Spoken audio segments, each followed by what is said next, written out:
Jain friends, आप सभी का स्वागत है हमारे YouTube channel excellent education by Krishna sir पे।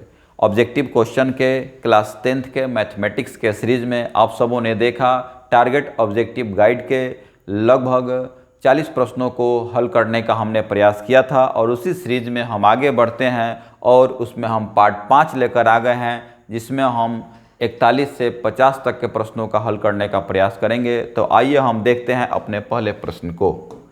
हमारा जो पहला प्रश्न है दिया गया है कि यदि f(x) बराबर x का power 3 minus 5x square plus 2x plus 2, तो f1 का मान आपको बताना है। तो आप जानते हैं कि चूंकि जो x के जगह पर 1 दिया गया है, तो जहाँ जहाँ x है वहाँ वहाँ हम 1 रख देते हैं। तो अगर यहाँ भी 1 रख दें तो 1 का पावर 3 हो जाएगा, माइनस 5 इंटू 1 स्क्वायर हो जाएगा, प्लस 2 गुने 1 हो जाएगा और प्लस 2 हो जाएगा। इस प्रकार हम देखते हैं यदि 1 का पावर हम कितना भी लगा दें तो उसका जो वैल्यू होता है 1 ही रहता है, और इस प्रकार हमारे 1 का पावर 3 का वैल्यू भी 1 ही होगा।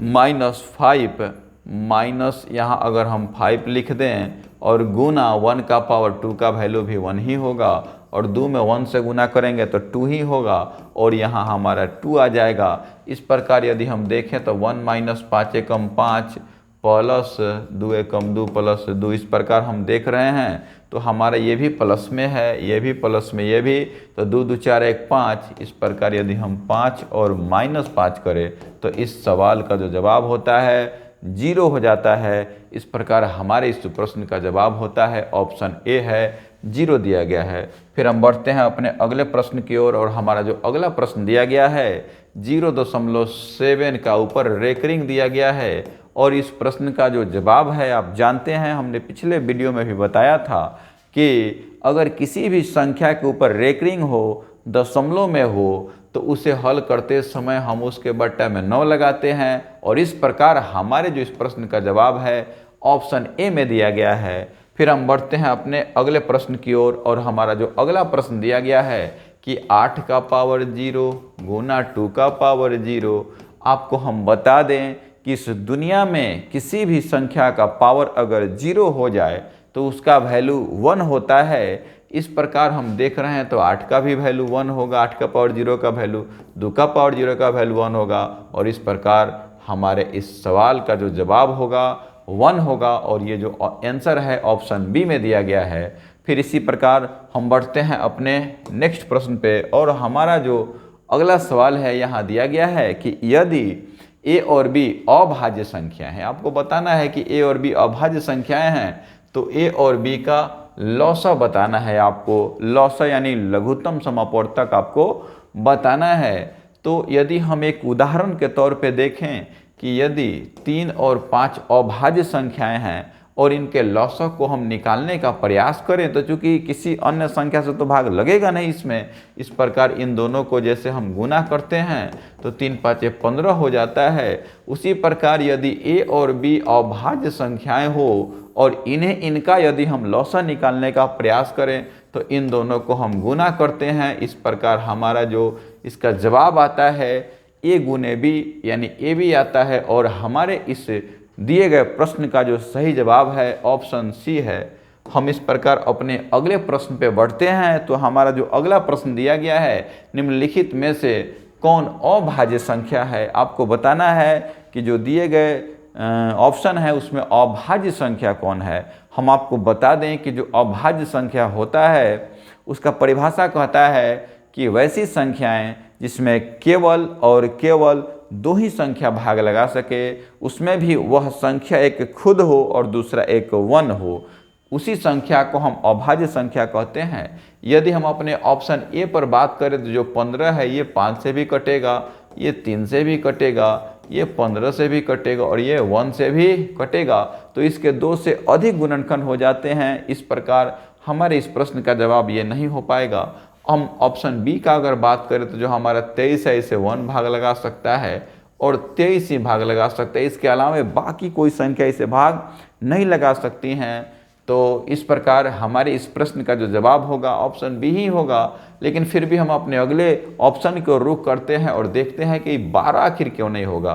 तो चूंकि 12 1 से भी कट सकता है, 2 से भी कट सकता है, 6 से भी कट सकता है, 12 से भी कट सकता है, ये 4 से भी कट सकता है, ये 3 से भी कट सकता है। इससे बहुत सारी संख्याएं काट सकते हैं, इसलिए ये भी नहीं होगा। यदि 75 का भी बात करें तो 75 आप जानते हैं 3 से भी कट जाएगा, 5 से भी कट जाएगा, 15 से भी कटेगा, 1 से भी कटेगा, 75 से भी कटेगा। इस प्रकार इसमें भी बहुत सी संख्याएं भाग लगा रही हैं और अभाज्य कहता है कि केवल 2 ही संख्याएं भाग लगा सकती हूँ, तो हमारा ऑप्शन बी इसका सही जवाब है। फिर हम अपने अगले प्रश्न की ओर बढ़ते हैं और हमारा जो अगला प्रश्न दिया गया है, निम्नलिखित में से कौन परिमेय संख्या, आपको बताना है कि जो आपका ऑप्शन दिया गया है इसमें परिमेय संख्या कौन है। तो आप जानते हैं जो परिमेय संख्या होता है वो रूट के अंदर से बाहर निकल जाता है, जबकि जो अपरिमेय संख्या होता है वो रूट से बाहर नहीं निकलता है। तो हम देखते हैं इसमें कौन सा ऑप्शन है जिसमें रूट नहीं रहेगा। यदि हम इस ऑप्शन ए का बात करें तो हमारा रूट 3 बाहर ही नहीं निकलेगा, इसलिए तो अपरिमेय संख्या हो जाएगा। अगर हम ऑप्शन बी का बात करें तो रूट 5 भी बाहर नहीं निकलेगा, यह भी अपरिमेय संख्या हो जाएगा। और यहाँ देखें तो रूट 3 से रूट 3 कट जा रहा है, इस प्रकार हमारा यहाँ 2 बच रहा है, इसलिए हमारा ऑप्शन सी ही आंसर होगा, जो कि परिमेय संख्या होगा। यदि रूट 6 का भी बात करें तो यह भी नहीं निकलेगा। इस प्रकार हमारा जो इस प्रश्न का बिल्कुल सही जवाब है ऑप्शन सी दिया गया है। तो आइए हम अपने अगले प्रश्न की ओर बढ़ते हैं और हमारा जो अगला प्रश्न दिया गया है कि यदि 65 तथा 117 का मौसौ यानी कि 65m-117 के रूप का है, तो आपको m का मान बताना है, यानी 65 और 117 का मौसौ आपको दिया गया है। तो आप जानते हैं कि जो हमारा मौसा निकालने का जो विधि है, हम मौसा अपने 2 विधियों से हम निकाल सकते हैं, एक तो भाग विधि और दूसरा गुणनखंड विधि। तो हम भाग विधि से इसको निकालते हैं। तो अगर मान लीजिए 117 में हम भाग लगा दें 65 से, तो अगर हम 2 बार इसको पहरा पढ़े तो 130 हो जाता है, तो हम एक ही बार में ले जाएंगे। तो अगर इसको हम एक बार में ले जाएं तो हमारा यहाँ आ जाएगा 2 और यहाँ चूँकि यहाँ बच जाएगा 5, यानी 6 5 11, इसमें से 2। फिर यहाँ हम 65 लेके आते हैं, तो इस पर फिर एक ही बार में जाता है 52। इस प्रकार हम देखते हैं यहाँ 3 आता है और यहाँ आपको आ जाता है 1, और यहाँ फिर हम अगर 52 को लेके आ जाते हैं तो 13 चौका 52, यानी कि टोटली ये 52 कट जाता है 13 से। इस प्रकार हमारे इस जो 65 और 117 का जो मौसौ होता है वो होता है 13।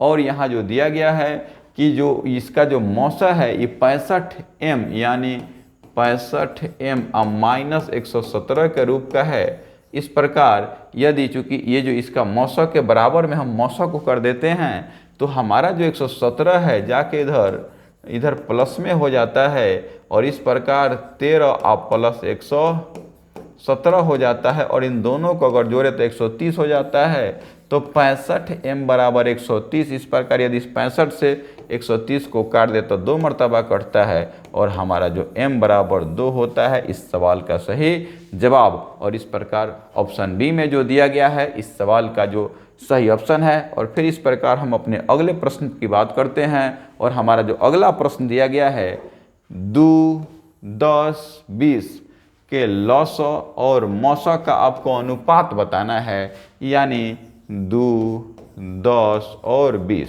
और इनका लौसौ भी आपको निकालना है, मौसौ भी निकालना है, और उसका अनुपात भी आपको बताना है। तो हम आपको बता दें, यदि हम इसे गुणनखंड विधि से निकालने का प्रयास करते हैं तो इसे हम 2 गुने 1 लिख सकते हैं, इसको हम 2 गुने 5 गुने 1 लिख सकते हैं, इसको हम 2 गुने 5 गुने 1 लिख सकते हैं।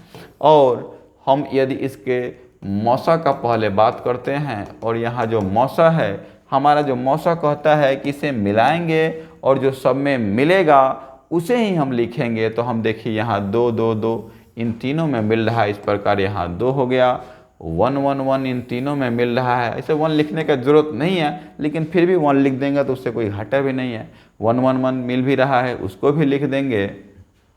इस प्रकार हमारे इस जो प्रश्न का जो हमारा जवाब होगा यानी मौसौ जो होगा वो 2 हो जाएगा, चूँकि बाकी तो 5, 5 2 में मिल रहा है, जबकि मौसौ कहता है कि तीनों में मिलना चाहिए। इस प्रकार यदि हम इसके लौसा का बात करें तो देखिए लौसा कहता है कि पहले तो मिलाइए, यानी जिसमें मिलेगा, यानी तीनों में जो मिलेगा पहले उनको लिखिए। तो तीनों में 2 मिल रहा है, 1 मिल रहा है। फिर कहता है कि 2 गो में भी मिलाइए, तो हम 2 गो में देख रहे थे यहाँ 5 है, यहाँ भी, तो इन दोनों 5 में से हम एक 5 को यहाँ लिख देंगे। और फिर जो नहीं मिले उसे भी ले लेना है, तो यहाँ 2 नहीं मिल रहा है, उसे भी हम यहाँ पर ले लेते हैं। इस प्रकार हमारा 2 5 10 दूनी का 20 हो जाता है। तो हमारा जो लौसा होता है 20 होता है।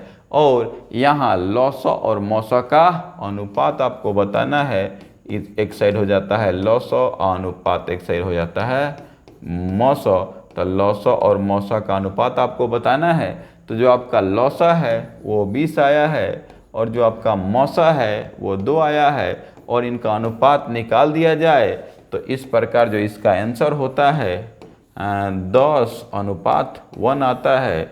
और हमारे इस जो प्रश्न का जो जवाब है ऑप्शन बी में दिया गया है 10:1। यहाँ चूँकि देखिए 1:10 भी दिया गया है, लेकिन आपको कन्फ्यूज नहीं होना है, क्योंकि अगर ये मौसा अनुपात लौसा, अगर मौसा और लौसा का अनुपात का होता तो इसका जवाब हमारा ऑप्शन ए होता।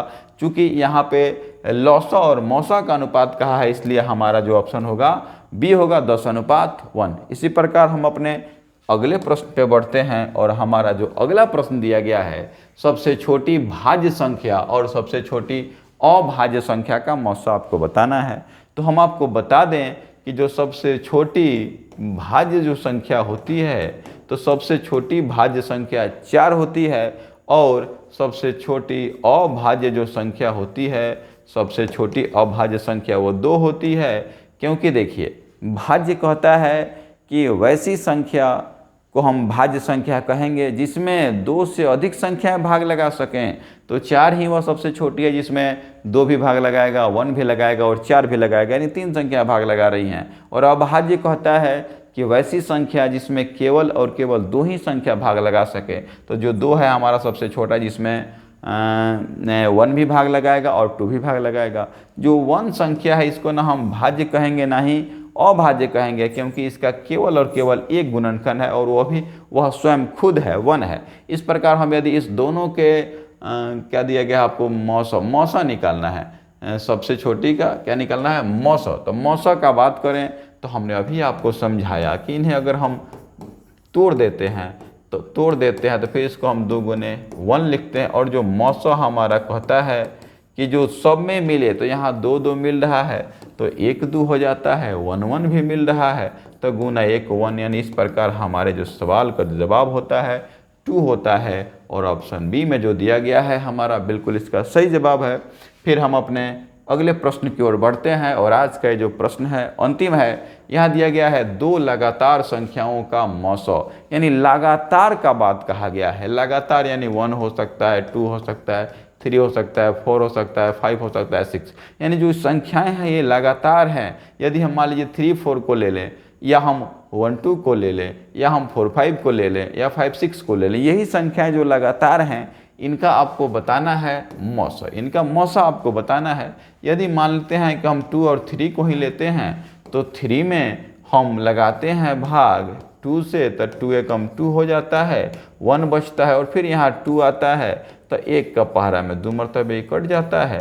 और इस प्रकार हमारे इस सवाल का जो जवाब होता है 1 होता है, और इसका जो जवाब है ऑप्शन बी में दिया गया है। इसी के साथ हमारा यह सीरीज समाप्त होता है। फिर हम आपके सेवा में हाजिर रहेंगे और मिलते हैं अपने नेक्स्ट वीडियो में। तब तक के लिए जय हिंद।